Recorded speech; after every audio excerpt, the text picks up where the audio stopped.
तो देखो जमीला, कितना खूबसूरत सेट है। ऐसे 4 मैंने और बनवाए और किसी चीज की कमी नहीं छोड़ी मैंने। ऐसे आजकल बेटियों के अच्छे रिश्ते न मिलने की वजह से माओ की रातों की नींदें उड़ी हुई हैं, लेकिन मैं इस परेशानी से बच गई।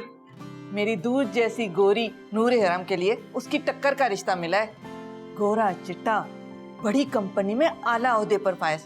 मैं तो कहती हूँ खानदान के सब दामादों में सबसे अच्छा मेरा दामाद होगा। सब लोग रश करेंगे मेरी बेटी की किस्मत पर। अल्लाह नसीब अच्छा करे इसका। नसीब अच्छा क्यों नहीं होगा? सब कुछ तो दे रहे हैं हमें से जहेज में, किसी चीज की कमी नहीं छोड़ी। खानदान में सब इसकी इज्जत करेंगे, सब ससुराल वाले उठ उठ के इसकी खिदमत करेंगे। ये तो देखो कितना खूबसूरत है। बहुत खूबसूरत है माशाल्लाह। तुमने फरजाना की बेटी नूरे हरम का जहेज देखा है? कितना शानदार, लेकिन हर चीज में तकब्बुर, रियाकारी। ठीक कहती हो, उसने हमेशा हम गरीबों पर बातें ही बनाई हैं। याद है ना मेरी बेटी के जहेज को देखकर उसने किस तरह नाक भौएं चढ़ाई थी। तुम्हें याद है जब मेरी बेटी का जहेज देखकर उसने कहा था कि इतने थोड़े से सामान में तो तुम्हारी बेटी बस ही नहीं सकेगी, ससुराल वाले खून के आंसू रुलाएंगे। वो तो अल्लाह का शुक्र है कि मेरे समझाने बहुत अच्छे। सुबह से शाम और शाम से रात हो गई, लेकिन आप लोगों की तरफ से कोई जहेज उठाने ही नहीं आया। और अब भी जब मेरे बेटे ने आपके घर फोन किया तो आपने अपने मुलाजिम भिजवा दिए जहेज उठाने के लिए। मुलाजिम आते हैं क्या जहेज उठाने के लिए? क्या कह रही हैं आप? जहेज की जरूरत नहीं थी। जरूरत की बात थोड़ी होती, मेरी अकलौती बेटी है और मैं अपनी खुशी से दे रही हूँ। ठीक है ठीक है, खुदा हाफिज। जहेज की जरूरत नहीं थी। ये क्या किया, इतनी बातें सुना दी। उन्होंने बुरा मना लिया होगा। क्यों बुरा मनाएंगी? इतना कीमती सामान भेजा है मैंने उनके घर, और तुम्हें डरने की जरूरत नहीं है। तुम जमीला की बेटी नहीं हो, फरजाना की बेटी हो, फरजाना की।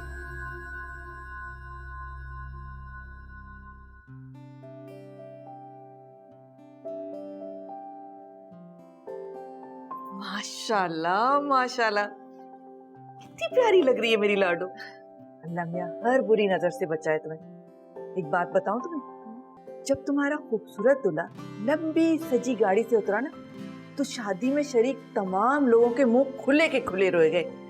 सारा जमाना अश कर रहा है मेरी बेटी की किस्मत पर। खुश रहो सदा, बहुत अच्छी लग रही है।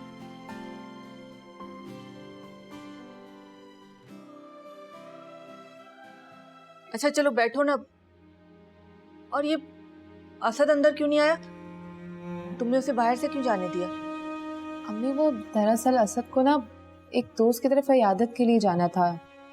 तुम ये बताओ कि तुम्हारा तो ख्याल रखता है ना वो, तुम खुश तो हो ना उसके साथ? हाँ अम्मी मैं बहुत खुश हूँ। ना सारा आपने जहेज जो देकर भेजा, खुश कैसे ना होती। सब मुझसे बहुत मारूफ है। रुको रुको रुको, ये तुम्हारे माथे पर जख्म कैसा है? वो कुछ नहीं अम्मी, मैं दरअसल दरवाजे से अंदर दाखिल हो रही थी तो वो अचानक से दरवाजा लग गया।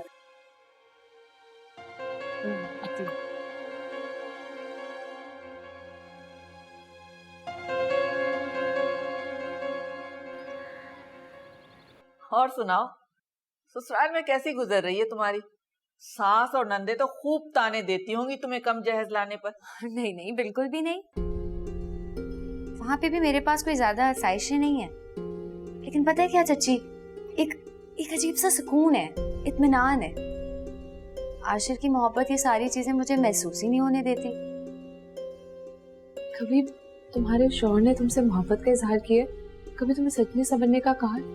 तारीफ की है कभी तुम्हारी? हाँ, आशिर तो मेरी बहुत तारीफें करते हैं। अच्छा, तुम्हारे मैके ज्यादा आने जाने पर मियाँ तो खूब गुस्सा करता होगा, झगड़ा करता होगा तुमसे? आज तक तो झगड़ा नहीं किया, बल्कि जब से ये खुशखबरी आई है तो मेरे ससुराल वाले तो मेरा बहुत ख्याल रखते हैं चची। मेरे बेबी की खैर व आफियत के लिए उन्होंने कल कुरान खानी रखी है और कहा है मैके में जिसको भी बुलाना है ना, मैं बुला सकती हूँ। इसीलिए आपके पास आई हूँ, आप जरूर आइएगा। बल्कि नूर, तुम भी आना है ना, मेरे ससुराल वालों से मिलके तुम्हें बहुत खुशी होगी। जरूर। चलो चची, मुझे देर हो रही है, मैं चलती हूँ। हाँ, चाय बाद में करनी, ठीक है? हाफिज़। इस इसे देखो, जब भी आती है चेहरा खिला खिला होता है। यही खुशी, यही सुकून मैं तुम्हारे चेहरे पर देखना चाहती हूँ।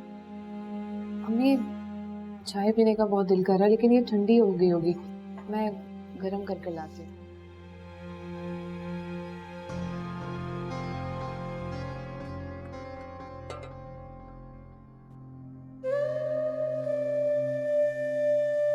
नूर, तुम मुझे खुलकर बताती क्यों नहीं हो कि क्या परेशानी है तुम्हारे साथ? असद का रवैया तो तुम्हारे साथ ठीक है ना? तुम्हारे ससुराल में तो सब कुछ ठीक है ना? मुझे बताओ कि बात क्या है, मेरा दिल डूब रहा है।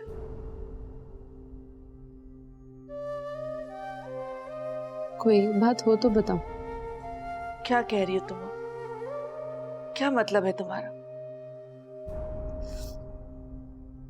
अम्मी, आपने मेरा जहेज इकट्ठा करने में दिन रात एक कर दी।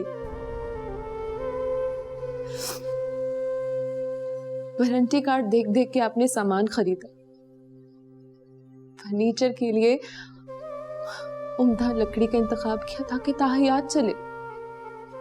लेकिन जिस इंसान के हाथ बेटी को सौंपना तो उसकी जांच पड़ताल ही नहीं की। जाहिरी शक्लो सूरत और चमक दमक देखकर आप तो मर मिटी। आला होते पे फाइज दामाद इसलिए देखा ताकि रिश्तेदारों को और हमसायों को नीचा दिखा सके। मेरी जान, तुम ऐसी बातें क्यों कर रही हो? मुझे बताओ, क्या असद तुम्हें तंग करता है? मुझे बताओ ना। नहीं, मुझे रोज रोज मारना असद का मामूल बन चुका है। इंतहाई शक्की इंसान है अम्मी वो। किसी से मिलने की, कहीं जाने की, किसी चीज की मुझे इजाजत नहीं है। मेरे फोन तक पे नजर रखता है वो। और मेरा बनना सवरना तो उसको जहर लगता है। अच्छा लिबास नहीं पहन सकती मैं, और जरा सा तैयार हो जाऊं तो मेरे किरदार की धज्जियां तक उधेड़ के रख देता है वो। और वो तुम्हारी सास अपने बेटे को नहीं समझाती, सब कुछ देखती रहती है अपनी आंखों के सामने। अम्मी, मुंह से क्या समझाएं? वो तो खुद असद को मेरे खिलाफ भड़काती है।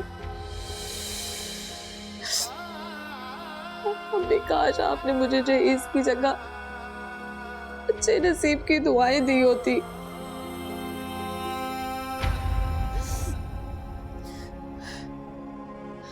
आपने हमेशा दूसरों की बेटियों के गैर मामूली सामान, उनके सांवले और छोटे कद के दुल्हा की तज़हीक करके उनकी माओं के दिल तोड़े हैं ना। हमें कुछ सजाएं इंसान अपने हिस्से की काटता है, मगर कुछ माँ बाप के हिस्से की। और मैं आपके हिस्से की सजा काट रही हूँ, पर याद काटती रहूंगी।